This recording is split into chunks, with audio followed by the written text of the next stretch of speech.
अस्सलाम वालेकुम। आप सबका खुशामदीद है मिर्जा एजुकेशन एकेडमी में। आज हम देखने वाले हैं क्लास 10th का question number 1B do as directed. Question number 1 दिया हुआ है अटेम्प्ट एनी वन। आपको यहाँ पर दो क्वेश्चन दिए हुए हैं, इसमें से कोई एक करना है। क्वेश्चन क्या है? Make a meaningful sentence by using the phrase. यहाँ पर एक वर्ड दिया हुआ है, मतलब फ्रेज दिया हुआ है, इसका इस्तेमाल करके आपको एक वर्ड बनाना है, मतलब सेंटेंस बनाना है, एक जुमला। टू बी नोन एज, मतलब टू बी नोन एज के नाम से जाने जाना, आपको इसका सेंटेंस बनाना है। Mehak is to be known as Munni, या फिर इस तरह भी हो सकता है। Iram is to be known as Immu, मतलब वो उसके नाम से जानी जाती है, किसी के नाम से जाना जाना या इस नाम से जाना जाना। अब ऐसा होता है ना, किसी का नाम कुछ होता है और किसी और नाम से जाना जाता है, तो घर का नाम अलग होता है और बाहर का नाम अलग अलग होता है। या फिर ऐसे भी हो सकता, A P J Abdul Kalam to be known as first scientist. आपको बस क्या करना है, इसके अंदर ये वर्ड को यूज करना है, टू बी नोन एज। जो फ्रेज दिया हुआ है यहाँ पर टू बी नोन एज दिया हुआ है, आपको कुछ और दिया जा सकता है, तो आपको इसको जुमले में इस्तेमाल करना है। इसी तरह से हम देखते हैं नेक्स्ट क्वेश्चन। आपको दोनों में से कोई एक करना है। क्वेश्चन नंबर 1B का 2 दिया हुआ है attempt anyone add a prefix और suffix to make a new words. Prefix और सफिक्स क्या है? हमने जिस तरह उर्दू में पढ़ा, साबिका और लाहिका। प्रीफिक्स मतलब साबिका और सफिक्स मतलब लाहिका। तो आपको यहाँ पर ये नहीं बताया हुआ है कि प्रीफिक्स ही यूज करो या सफिक्स ही, आपको जो ठीक लगता है वो यूज करो, प्रीफिक्स यूज करो या सफिक्स यूज करो, लेकिन क्या होना चाहिए? वर्ड मीनिंगफुल बनना चाहिए। यहाँ पर क्या दिया हुआ है? केयर, और दूसरा वर्ड क्या है? हेल्दी। तो आपको केयरफुल्ली, अगर फुल्ली लगाए तो केयरफुल्ली, ध्यान से। उसी तरह से हेल्दी, और हेल्दी के पहले अगर हम प्रीफिक्स ऐड करेंगे यू एन अन, अनहेल्दी, तो हेल्दी का मतलब सेहतमंद, लेकिन अनहेल्दी का मतलब गैर सेहतमंद, तो इसलिए आप अन लगाएंगे तो ये अनहेल्दी हो जाएगा, और केयरफुल्ली लगाएंगे तो ये ध्यान से हो जाएगा। इसी तरह से अगर आपको ये क्वेश्चन थोड़ा टफ लगे तो उसके बाद वाला देखिए, make a meaningful sentence using any one of the following word. यहाँ पर वर्ड्स दिए हुए हैं, इससे आपको कोई सेंटेंस बनाना है, केयर या हेल्दी। तो आपको आप भी ऐसे भी कर सकते हो, जैसे कि Shreen takes very care of his dadi, मतलब श्रीन उसकी दादी की बहुत ख्याल करती है। उसी तरह से हेल्दी,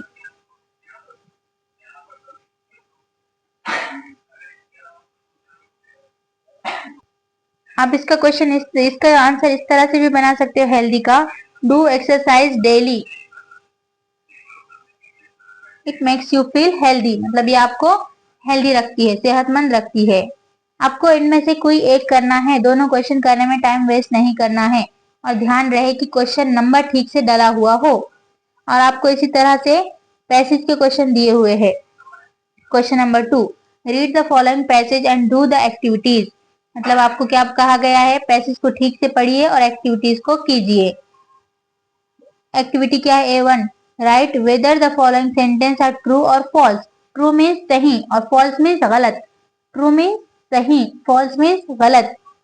देखिए अब यहाँ पर दिया हुआ है, Meena choose beggar as her role model. तो आपको क्या करना है? सेम ऐसी लाइन पैसेज में दिख रही है या नहीं, चूज करना है। देखिए हम यहाँ पर पढ़ते हैं, देखिए यहाँ पर लास्ट में लिखा हुआ है the beggar as my role model. उसने क्या किया था? उन्होंने चूज करी थी कि उसका बेगर, भिखारी उसका रोल मॉडल है। तो यहाँ पर क्या लिखेंगे? इसके आगे आप ट्रू लिखेंगे, पूरा सेंटेंस लिखने की जरूरत नहीं है। क्वेश्चन नंबर 1, तो क्वेश्चन नंबर 2 का 1 डालकर भी आप उसके आगे ट्रू लिख सकते हो। आपको इस तरह डालना होगा, क्वेश्चन नंबर 2A1 का ये पहला रोमन अदद डालना जरूरी है। या फिर अगर आपके पास वक्त है तो आप उस सेंटेंस को लिख लीजिए और फिर ट्रू लिखिए।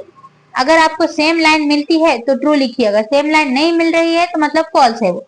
फिर दूसरा, there was traffic on the road. अब यहाँ पर आपको देखना है, यहाँ पर दिया हुआ है कि same line, there was traffic on the road, there was no traffic. देखिए सेकंड लाइन में दिया हुआ है देयर वॉज नो ट्रैफिक, मतलब वहां पर ट्रैफिक था क्या, नहीं था, तो ये क्या होगा, फॉल्स। इसी तरह से तीसरा, the beggar and the young girl taught Meena how to be happy with life as it was.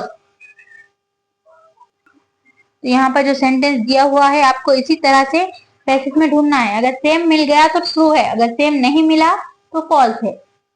True मतलब सही, फॉल्स मीन्स गलत। ये वर्ड्स को याद रखना है, ये की वर्ड्स है। इसी तरह से ढूंढिए, the beggar and the young girl taught Meena how to be happy with life as it was. यहाँ पर देखिए, they knew how to be happy with life as it was, ये क्या है, सेंटेंस सही है। ये कहाँ पर दिख रहा है हमको, सेकंड पैराग्राफ में थर्ड लाइन देखिए। इसी तरह से fourth, the beggar and the young girl were playing on the terrace, मतलब भिखारी और लड़की टेरेस पर खेल रहे थे, वो सेंटेंस है कि इसके अंदर, ढूंढिए। The beggar and the young girl were playing on the road, road पर खेल रहे थे, मतलब ये गलत है, टेरेस वर्ड नहीं है। आपको पूरा सेंटेंस मैच करके देखना है, ये क्या होगा, फिर फॉल्स होगा। फिर इसी तरह से क्वेश्चन नंबर 2 का A2, arrange the following sentence as per their sequence occurred in the passage. आपको क्या करना है, पैसेज के हिसाब से इसको अरेंज करना है कि कौन सी लाइन पहले आएंगी, कौन सी बाद में, कौन सी उसके बाद, कौन सी उसके बाद। ये बहुत ही इजी क्वेश्चन है, आपको देखना है। Meena changed her attitude towards life, तो आपको ये सेंटेंस ढूंढना है, उसके अंदर अंडरलाइन करना है। Meena changed her attitude towards life. तो देखिए, how to be happy, feel ashamed, I even start make a list what I had and what I did not have.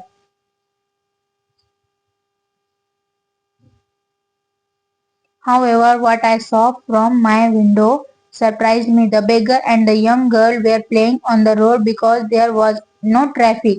They were laughing, clapping, and screaming joyously, as if they were in a paradise. Hunger and rain did not matter. They were totally drenched and totally happy. I envied their zest for life.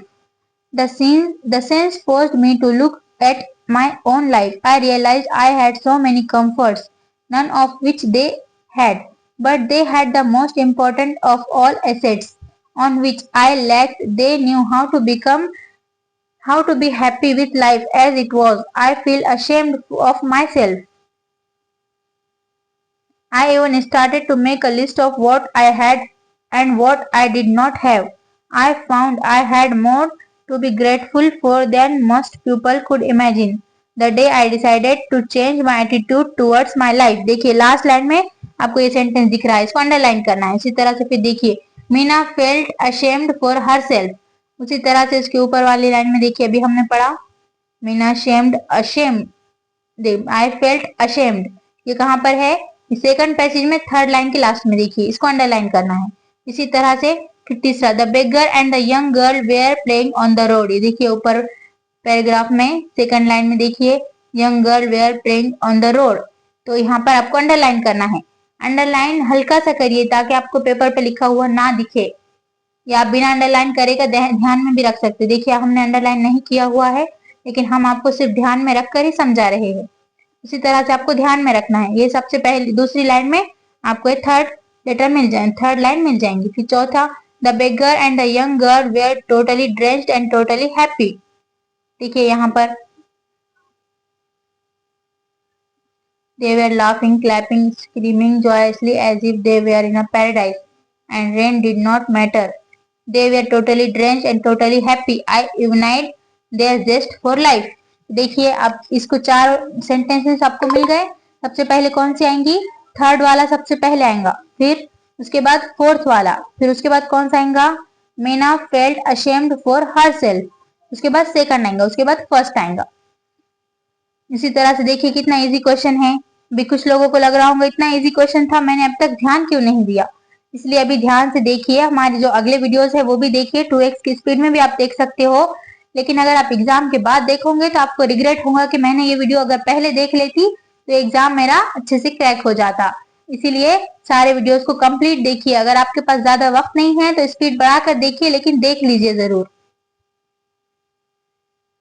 फिर इसी तरह से आपको A3 question number 2 का A3 दिया हुआ है, match the synonyms. यहाँ पर आपको सिनोनिम्स दिए हुए हैं, उसे मैच करना है।